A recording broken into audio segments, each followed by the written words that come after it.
কুষ্টিয়ার দৌলতপুর উপজেলার ফিলিপনগর ইউনিয়ন পরিষদের ইউপি চেয়ারম্যান নাইমুদ্দিন সেন্টুকে গুলি করে হত্যা করেছে দুর্বৃত্তরা।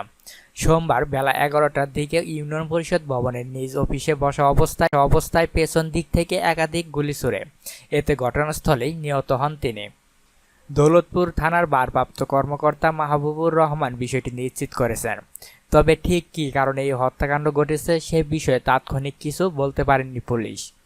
এদিকে এ খবর ছড়িয়ে পড়লে বিক্ষুব্ধ এলাকাবাসী বেশ কয়েকটি বাড়িতে ভাঙচুর, লুটপাট ও আগুন লাগিয়ে দেয়। পরে পরিস্থিতি নিয়ন্ত্রণে আনে পুলিশ।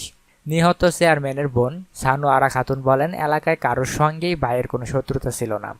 তবে সরকার পতনের পর স্থানীয় একটি পক্ষ চেয়ারম্যানকে হুমকি দিয়ে আসছিল।